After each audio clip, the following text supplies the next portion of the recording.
Ladies and gentlemen, this is Harald Kautz Vella.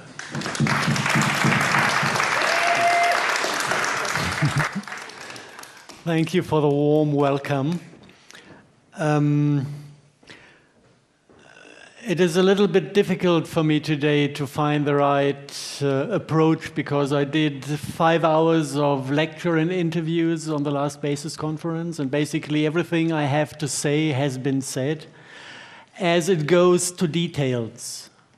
So I don't think it makes much sense to repeat myself. But what I really feel like is to turn to the other part of being a human. This is not the information, this is the inspiration.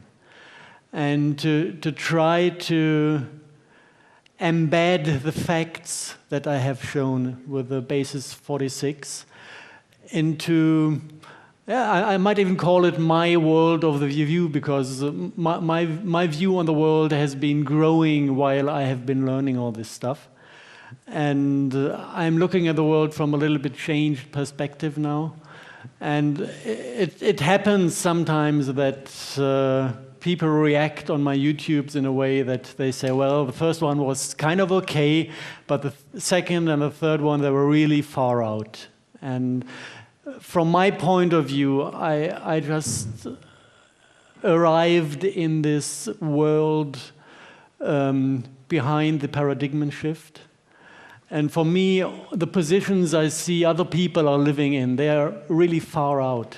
Because maybe other people call this living in the matrix.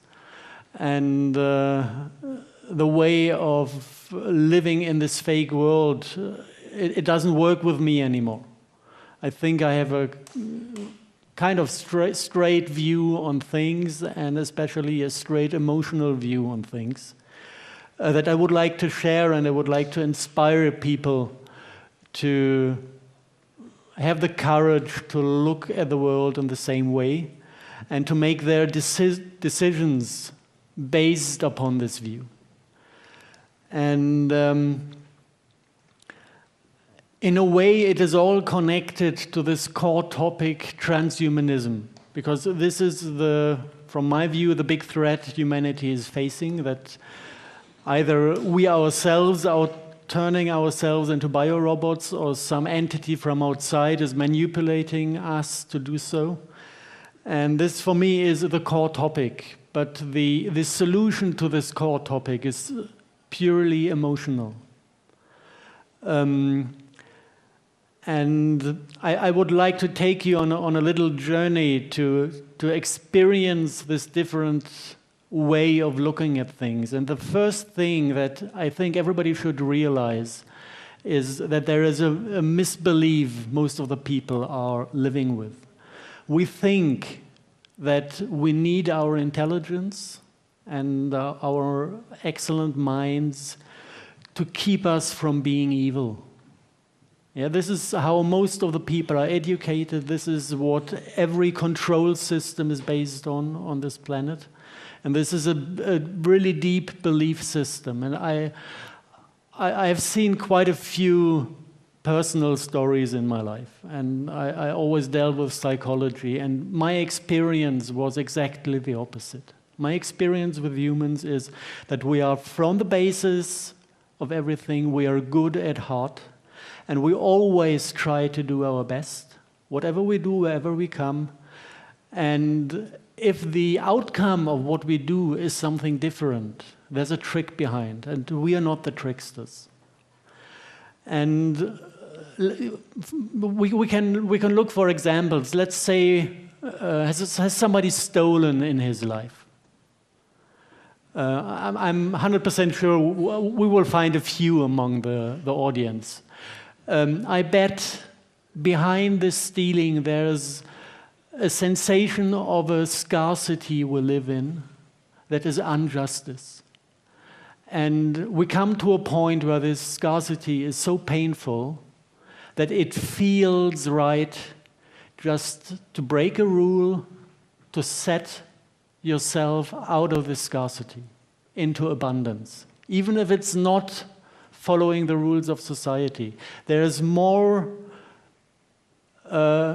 justice to doing the crime than staying in a scarcity that you do not deserve. This is about stealing.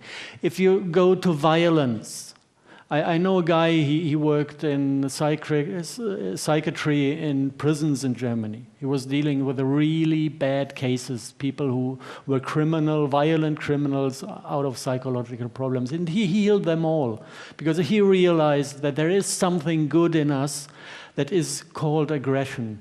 Aggression comes from aggregere in Latin, which means to meet somebody out in the world, to face each other.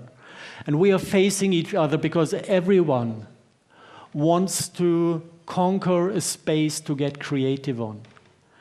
And if society is stopping us from getting creative and expressing ourselves in the world, this starts to hurt, and after a while, our soul is screaming for something that is changing the rules, and this is violence. The emotion behind is 100% healing and positive. And the state authorities, they love to identify violence with aggression, to kind of give us the feeling that this positive aggression is something we should not do because they want to deal with non-creative people instead of creative people. And from there, many, many, many problems come. If you betray your partner, you know, the most ugly thing, we can agree on this, we can do. It is not ugly. Everybody on this planet has the knowledge about divine love. And we're stuck in relationships that are based on sexuality, standards of beauty, social security, that are glued together by law and lies. And the basic instinct we have is go out there and search for the divine love we are able to live. And this is something holy and this is something good. Let's take it all the way down the road. If you look at child abuse, even there, humans always reproduce the love they have got as a child. And this is coming in bloodlines, this is coming in family traditions. And I had insight into people who abuse their children, and when they do this, for them this feels right. And this impulse to do the right thing, even the mercenary that is killing, he's doing his job, and he's trying to balance his paycheck. In his system, he's doing the right thing. And this is something really, really deep within the human race, that we are trying to do good and we're trying to do the right thing. So if you look at the results we're getting with the system, it's a disaster. We're destroying ourselves, we are destroying the planet. And I think it is not difficult to see, if you have seen into the hearts of people, that there are some tricks around and that there are some tricksters around who somehow manage to create a world in which we harm each other while we are trying to be good.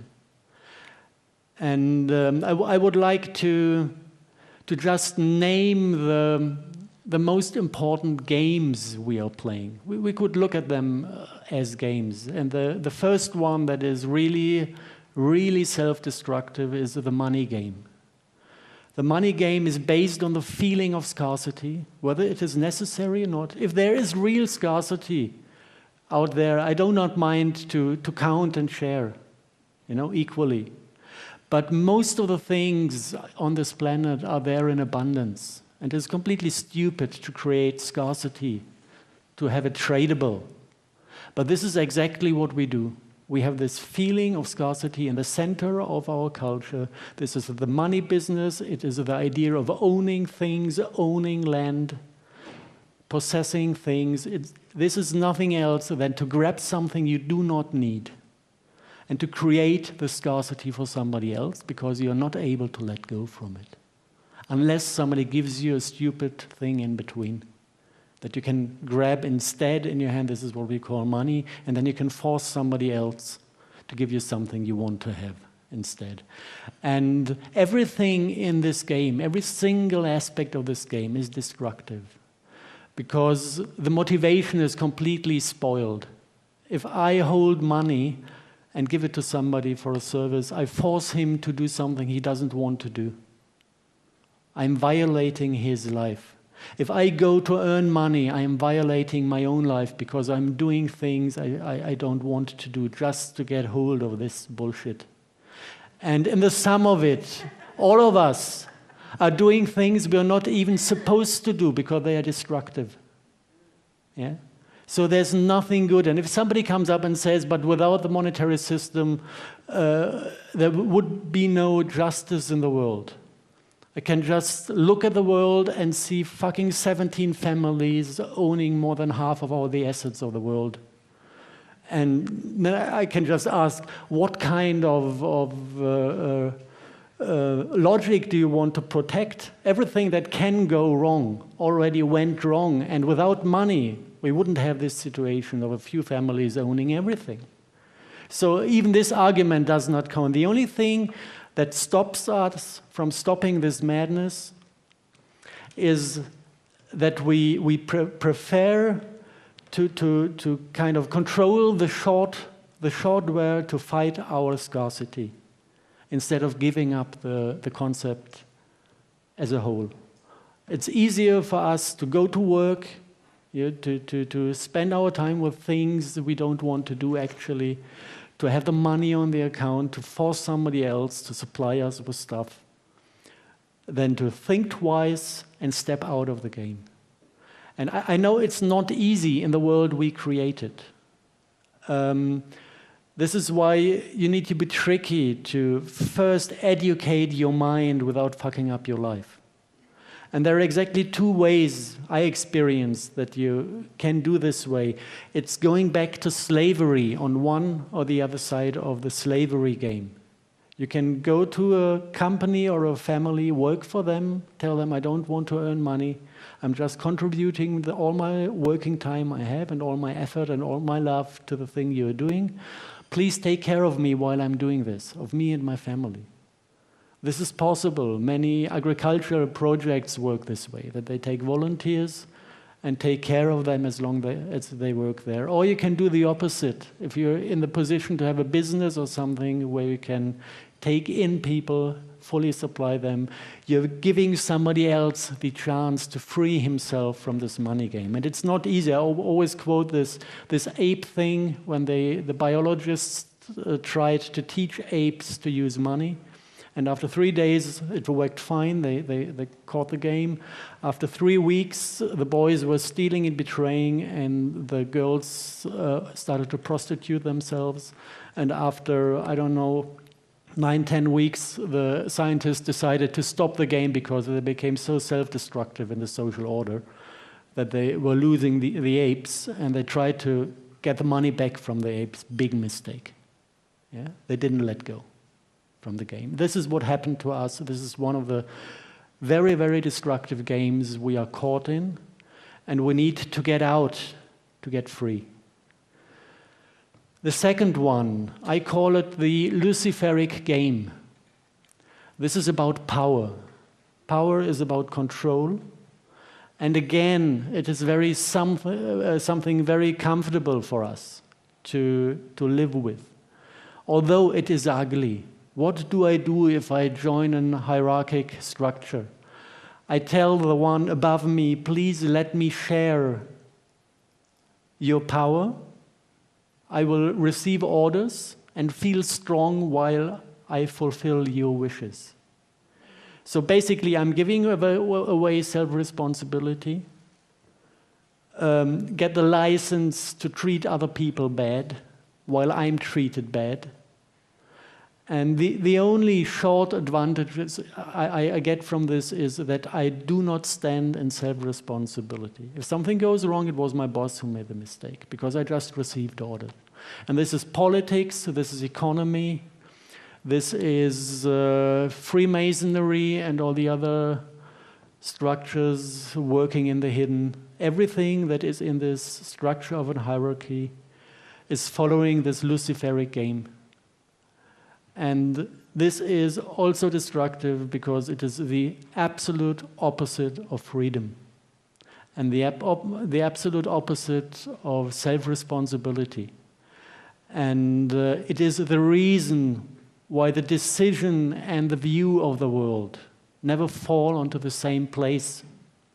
And this is this division, you know, if you are responsible for what you do and only for what you do, you're facing the results of the things you do. If somebody else is responsible, you can see as much suffering as you want to see. You are not in the position to change anything. This is why we need to come back to this self-responsibility.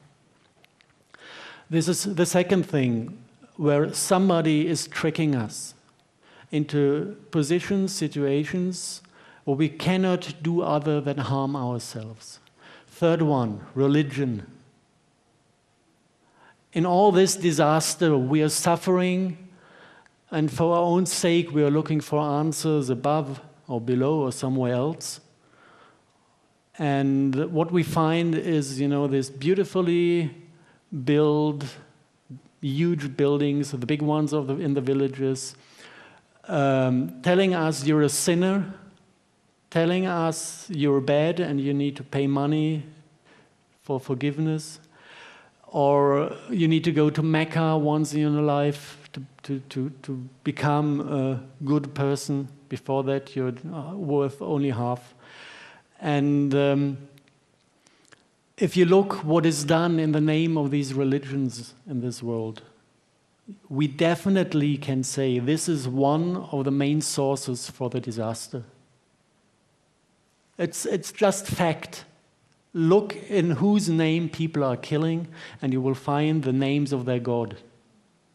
Whether it is in India, in Pakistan, or in the Arabic world at the moment, or in Northern Ireland, wherever you see people killing each other, religion is involved.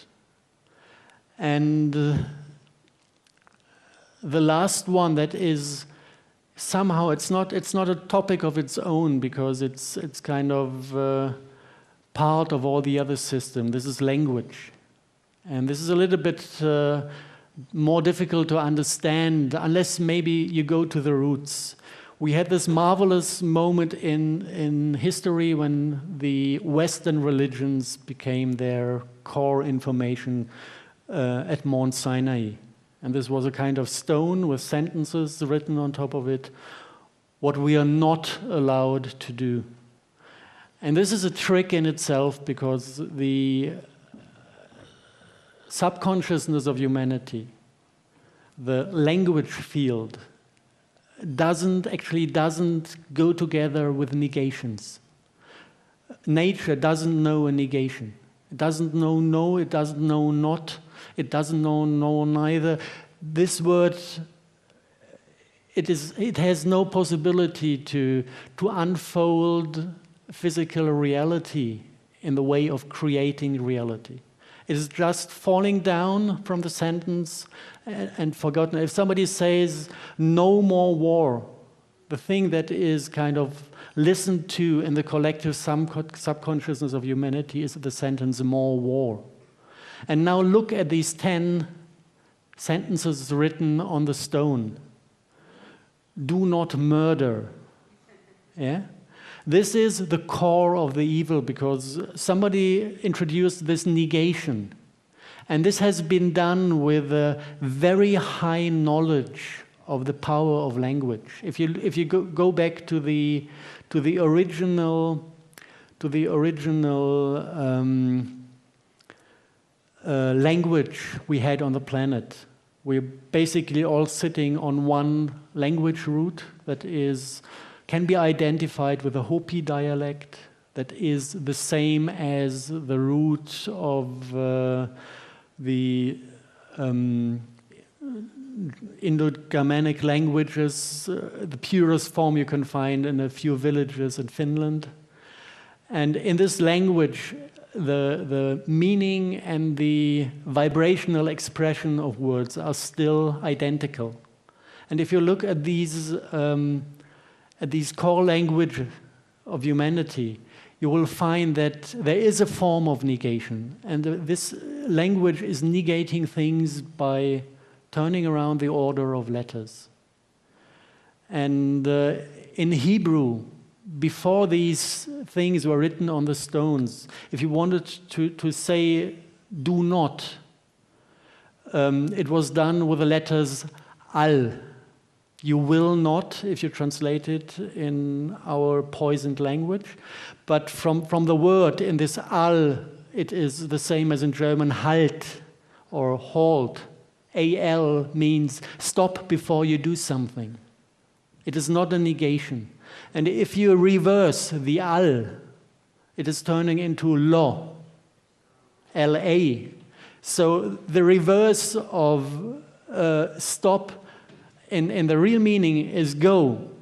And the meaning they gave to the word law in the order we have is no, do not. So actually there's a complete inversion of language within the set of rules our Western culture is based on. And you can see it working nowadays wherever you look at. People are creating exactly the opposite of what they want to live in. So we are finding a full set of disasters we are living in because we are living inside this matrix, and we never manage to look outside the square. We are caught in the games.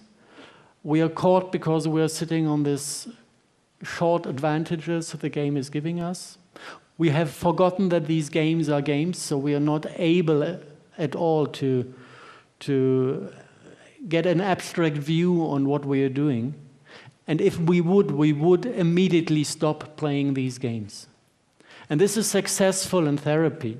Yeah? You have the alcoholic game. It works with 5 positions. And if somebody who had been drinking had been cured based on game therapy, he's really cured. He can drink a glass of wine every now and then. He's not going to start again because he's out of the game. He realized that the addiction is not to the matter. The addiction is always to the game. And this is kind of where we are stuck at the moment, or many, or most of the people are stuck at the moment. They cannot even imagine a life outside of these games because this is self-responsibility again. There you can see how they interact. The games interact on different levels. The money topic is very closely bound to the hierarchy. State is dealing with money, taking in taxes. All the other social engineering is put on top of these games.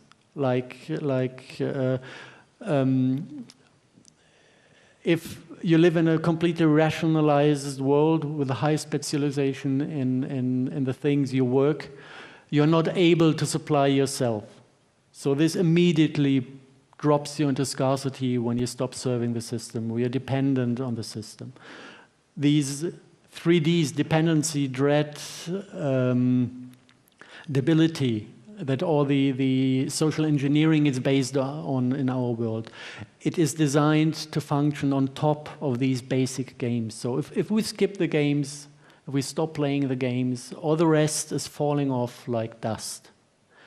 And we come out as what we are, loving, free beings that are able to manifest a beautiful world immediately.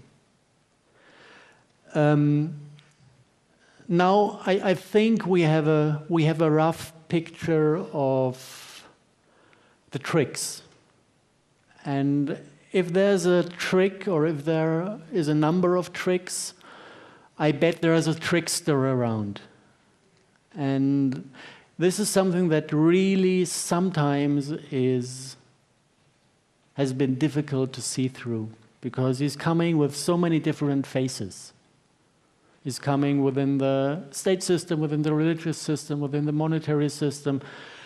And you need to understand the symbols used to see that this actually is one source.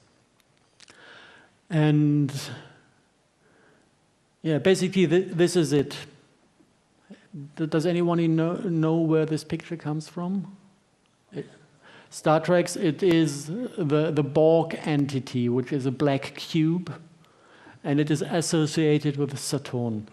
If you look into the very old occult traditions in Egypt, in the Middle East, these two things are connected.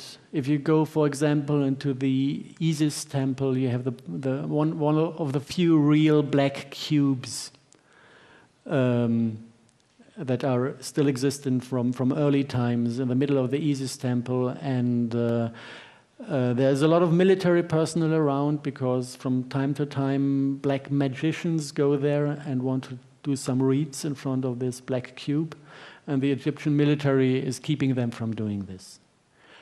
If you look for the cube at different places, I don't know the order of the pictures, I don't know if this reacts now, no it doesn't. The two symbol, I'll just go through. This is also in the Kaaba in Mecca, a black stone that people can kiss and put their face towards before they enter the inner one. This is from old Greek temples, a black stone that was worshipped in Greek times. This is something completely else. Apple is putting up a cube everywhere. Wherever they open shops, you have the Apple cube. Microsoft is not flagging anymore and not windowing anymore. They're cubic now as well. Yeah, here we have the pure black cube in Mecca in the center of the holiest thing where the black stone as well is. The Pope is wearing his Saturn hat. What a surprise. Also them. Here it's a little bit better to see how the Vatican is worshipping the old Saturn cult. Basically, the cross of David can be derived from the cube as well, if you're into geometry. But here we are with the Jews. Yeah, you have two of them, one on your forehead and one on your arm for the very holy rituals. Oh, what a surprise. Google, and something else with the name Google. Does somebody realize what is in this? The goo is in Google. I really had a hard time to find the cover story, who, when invented the name Google. And there is a story out there you can find that really doesn't make much sense.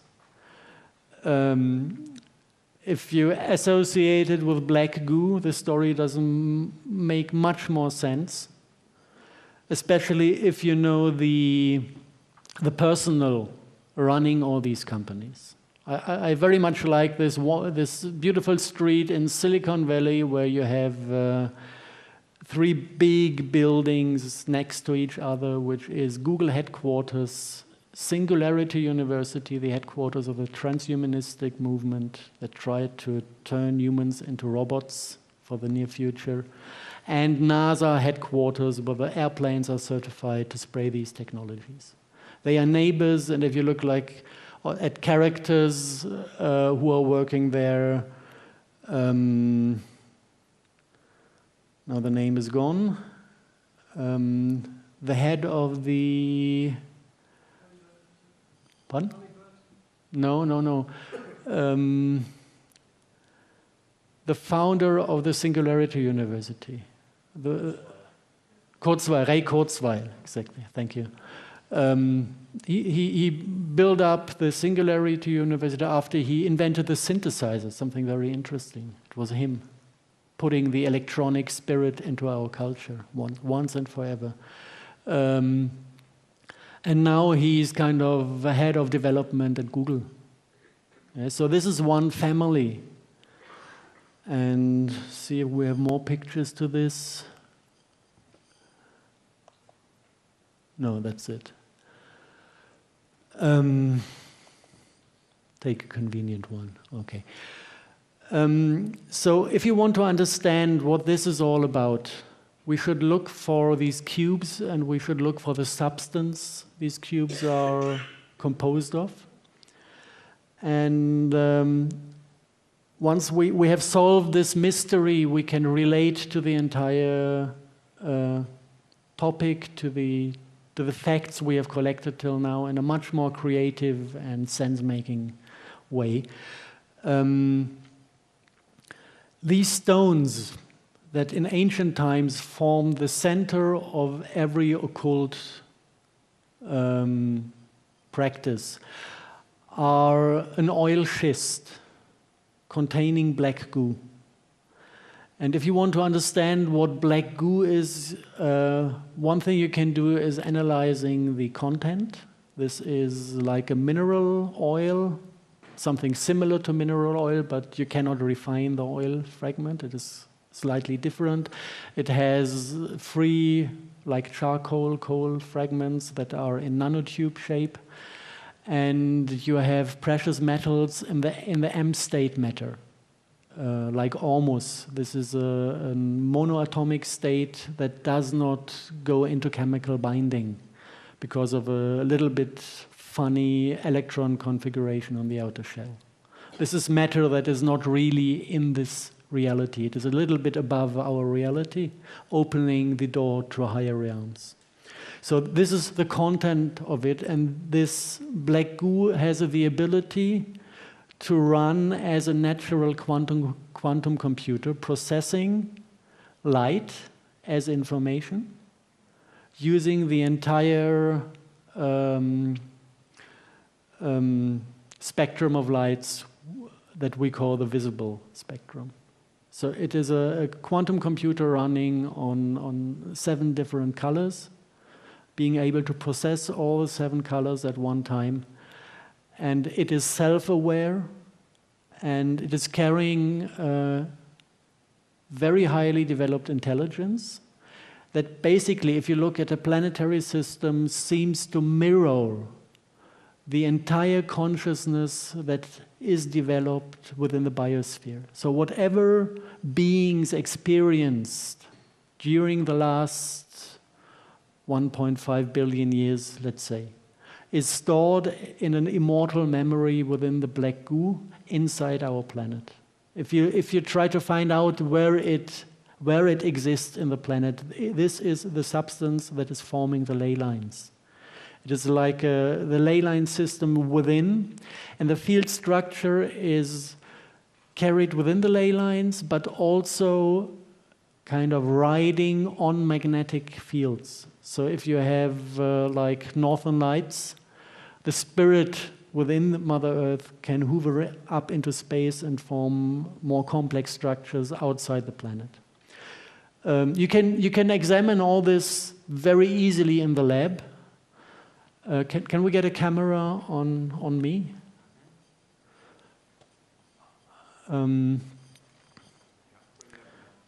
Okay.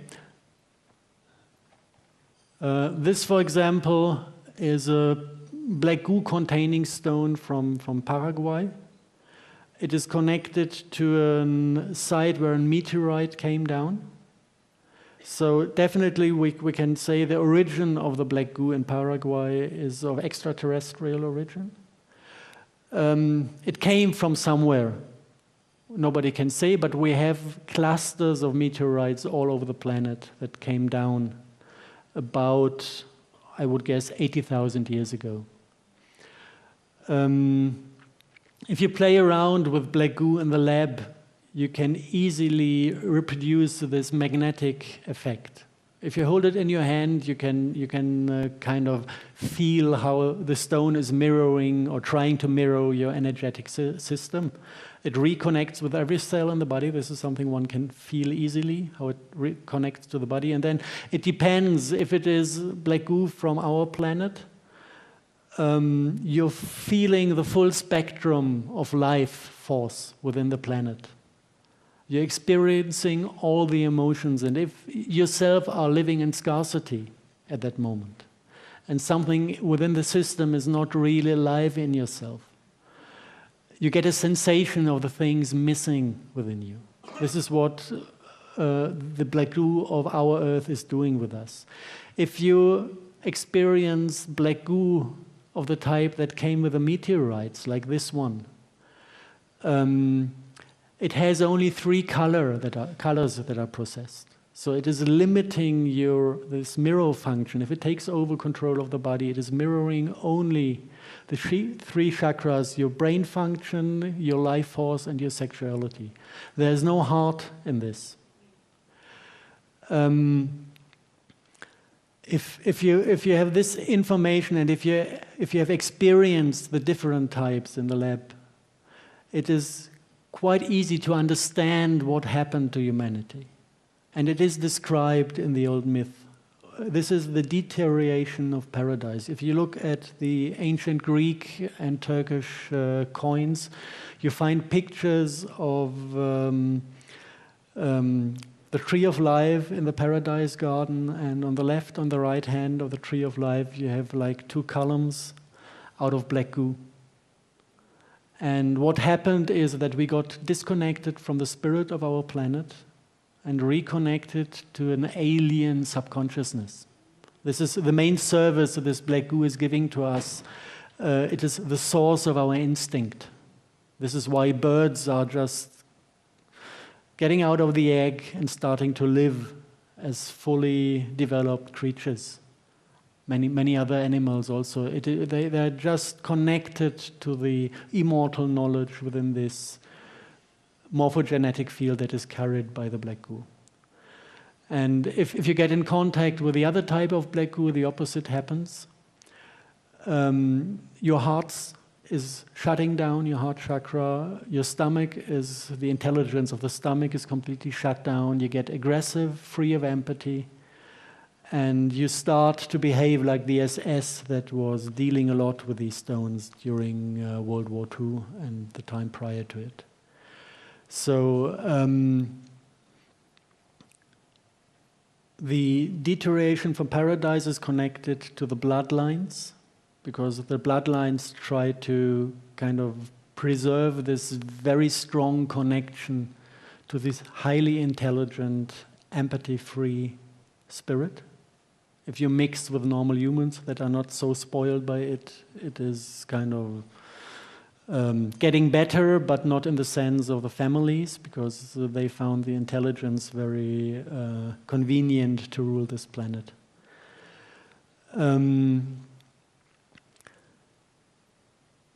from there on, it is kind of easy to understand how history worked. Look at the Catholic Church. They bury a black altar stone under the altars of the big churches in Europe. And the geometry of the church is multiplying this cold feeling of, I don't know.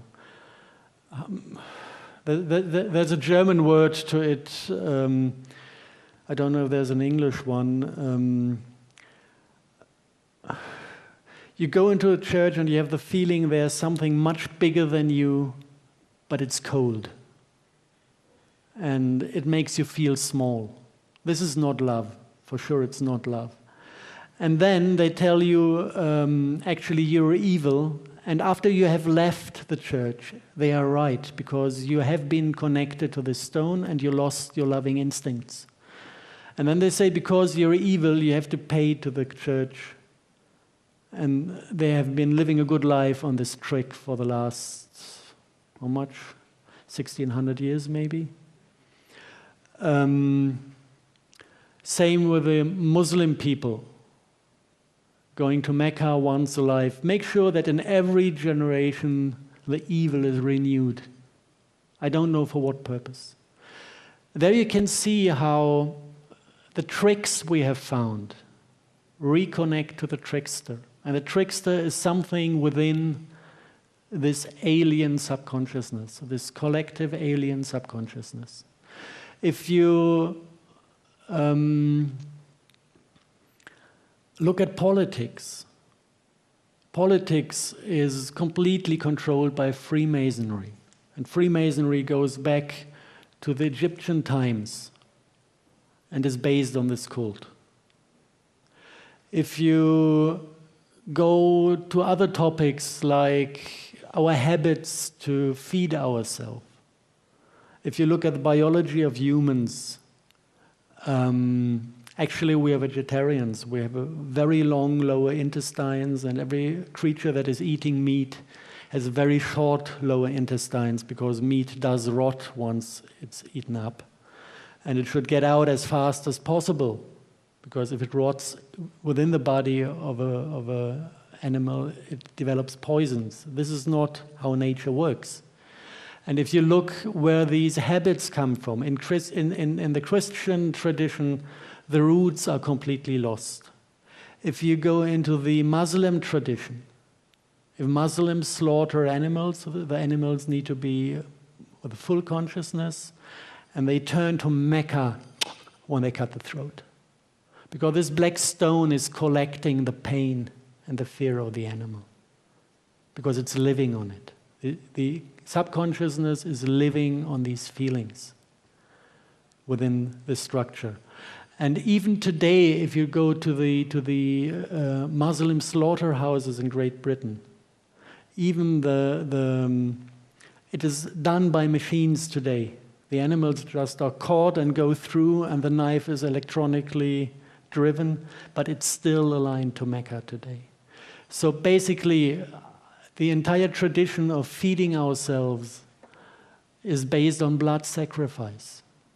And this is a black magic ritual. Yeah. We should stop doing this. If you look what happened in Germany during World War II, killing people and burning them to death afterwards. If you look what happened after the TSE, mad cow disease, or when we have a bird flu proclaimed problem, killing millions of animals, burning them afterwards. This is fire sacrifice. Yeah.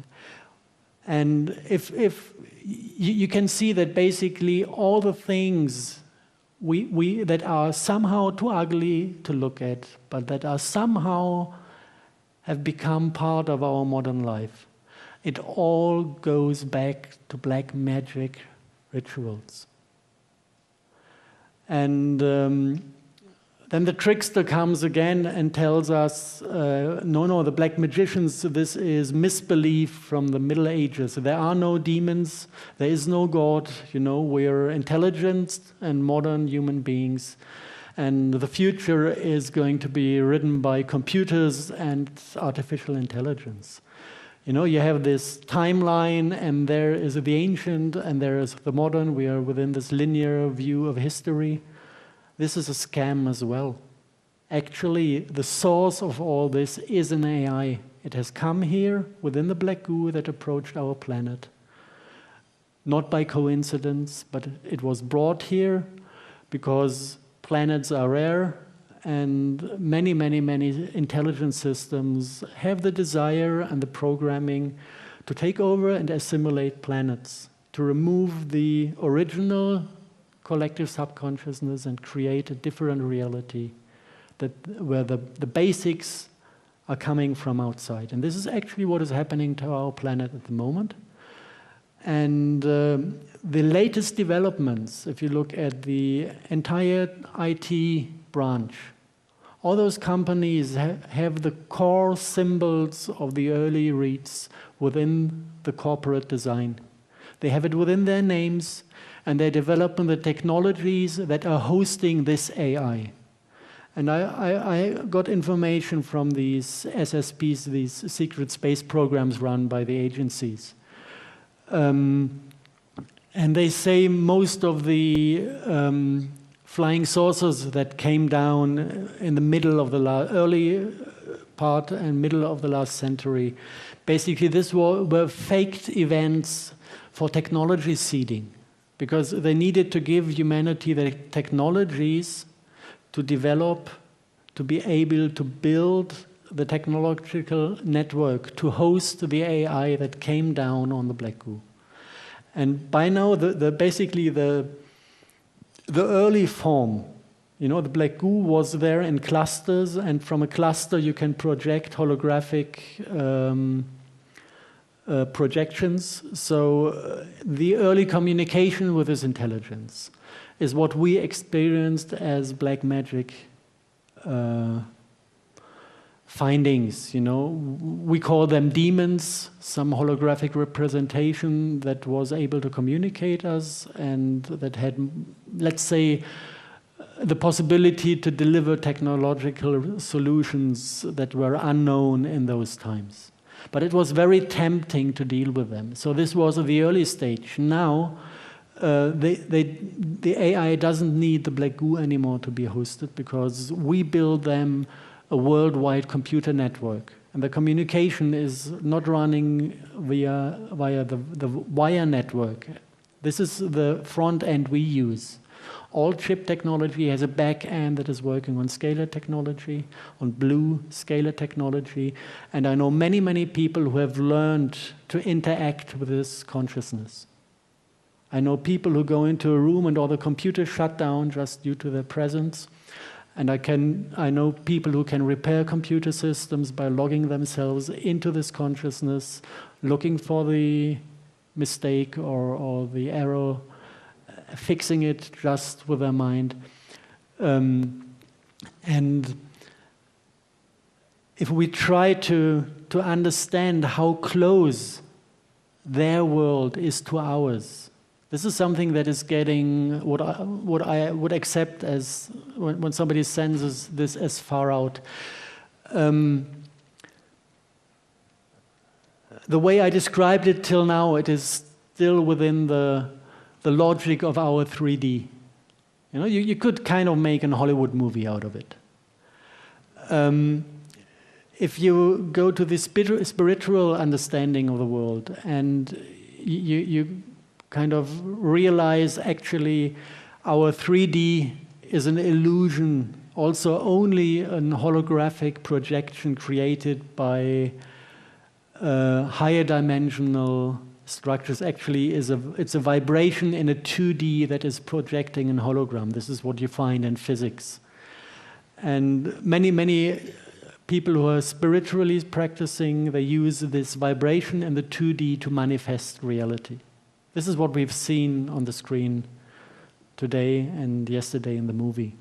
This is exactly this 2D that is utilized to manifest reality, change reality. This is what we call the morphogenetic field. It is not only about the shape of plants and animals. The morphogenetic field is the control field for our entire reality. And basically what we do have, we have our biology on the planet, our physics on the planet, that is based on the flower of life, which is giving us a triangular scalar field structure. And this is a non-linear thing. This is embedding our creativity. This is embedding our ability to manifest things. And the other system that is brought in by this AI is not able to handle non-linear field structures. It is only able to handle binary field structures. But it is highly developed enough, sitting within a black goo, that it had the possibility to generate its morphogenetic field of its own, creating being of its own that are binary by field structure. And what actually is happening now, and this is the core thing where we come to the solution, which is then very simple.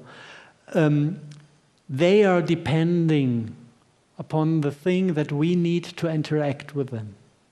They can only interact with us. The AI and their beings, that we call demons, can only interact with us if we turn ourselves into binary beings. Then the two morphogenetic creations come into the same realm and start to interact, and from there on they can manipulate us. And the question whether we are binary or trinary beings is decided upon exactly one decision. It is whether I identify with my mind or whether I identify with my heart. This is the only open question. If I do what I'm told in school and by family and by tradition to identify with my brain, then my entire energetic system is turning into a binary system. I might observe some emotions in the heart, but they are dissociated from me. I observe them happening. I don't sense them as a part of myself. And the opposite possibility is to tell Brainy to shut up his gob, go into the kitchen shelf, sit there, be quiet when he's not asked to talk, and identify with your heart. And identifying with the heart is not identifying with the emotional body. This is a difference. This is sometimes a little bit tricky, because the emotional body is, we are happy if we feel at all in our society. So whenever we have a feeling within us, finally something to feel, that's me. Wrong. That's not us as well. We are not our brain and our thoughts, and we are not our emotion. But when we identify with our heart and search for the will and the decision of the heart, then we are identifying with the core of ourself. Within this structure, we have a black hole, we have a singularity that is a fractal aspect of all other singularities within the universe. And in this fractal system, everything is interconnected. So this is why we are able to create a reality. This is here, nowhere else, not in our brain. This is the control game. The brain is telling you, follow the control game, and you will be able to move around matter on this planet to force other people to do what you like. This is the control game. This is following the brain and the head and the binary system. If you do this with your heart and you just unite your thinking and the emotion within your heart, you directly manifest reality. You do not need to fight for the things you want to have on this planet. You just make them happen with your own physical system. And basically, if we have understood this, things get really, really easy, because we are not going out there now with spaceships to fight an artificial intelligence as an enemy. This is nonsense. It is completely enough to ignore it. And ignoring means not going into their vibes at all, not going into their field structure with our system. And then it cannot suck energy from us. And the last part of Matrix would have had a different end that it has at the moment. Because we are the superior system, we are more stable, we are more nature-like, and actually, we can do it. The only thing we need is to understand where the problem is and to take the self-responsibility to draw the right conclusions, how to convert ourselves into the beings we are supposed to be. Maybe one more thing that is taking it far out again. I don't know, for me it's not far out. If you follow this idea of how creative can a human get. Actually, what I believe is that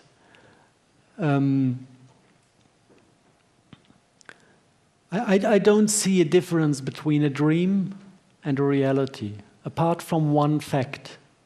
Reality is our dreams united within the black goo.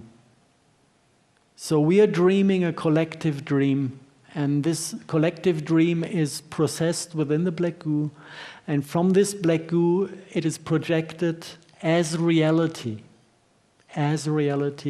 into the world we receive as real. So this is the basic thing. If we are dreaming at night, we're not connected to a single individual. We are dreaming on our personal level, and we are creating our own world in the dream. And on the collective level, basically, Mother Earth is dreaming her reality. And I think she needs a little bit of help at the moment from us, because somebody tries to steal her dream and to impose a different, an ugly dream upon her dream. And it's upon us to help her out, to understand what is happening, and to join in again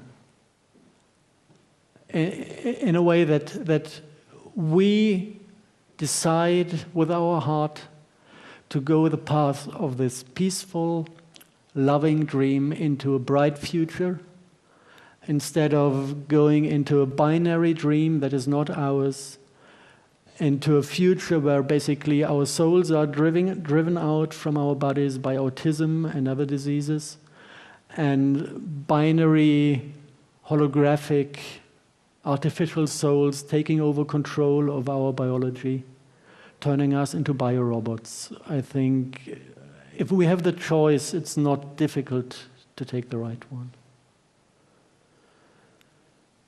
Okay, I hope I could kind of embed the scientific findings into a view of this world where on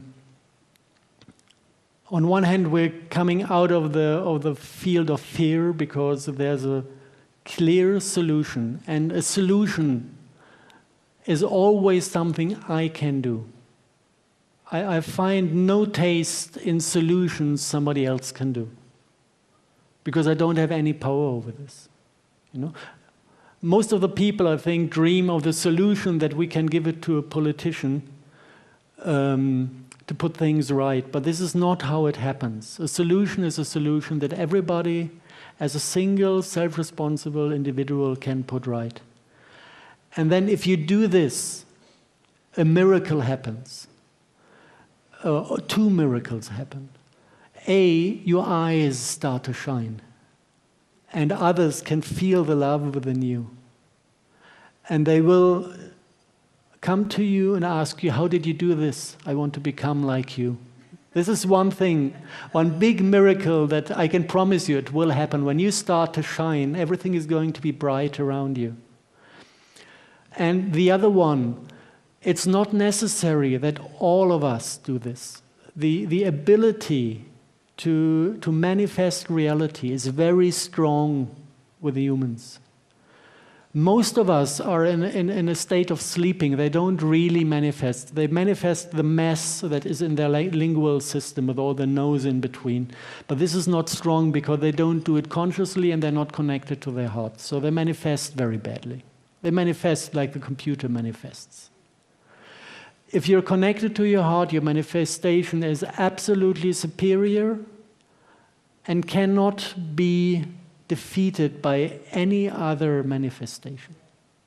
So take 1,000 people, let 990 dream bullshit, and have 10 people who focus on the reality around them in a way that this focused, manifested reality creates a grid of reality bits that doesn't leave enough space for bullshit. There is no space for bullshit in this world left.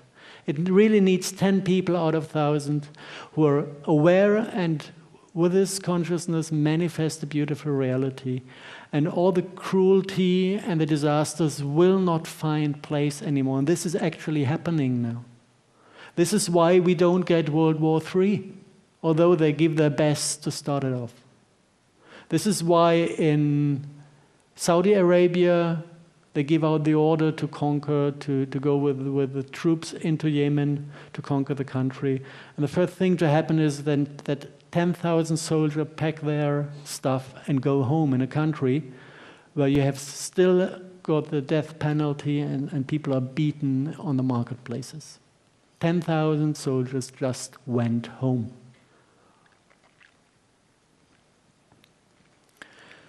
And I believe that this is an effect of those manifestation of a peaceful future that the few project out there that have this state of mind. I think that's all for today.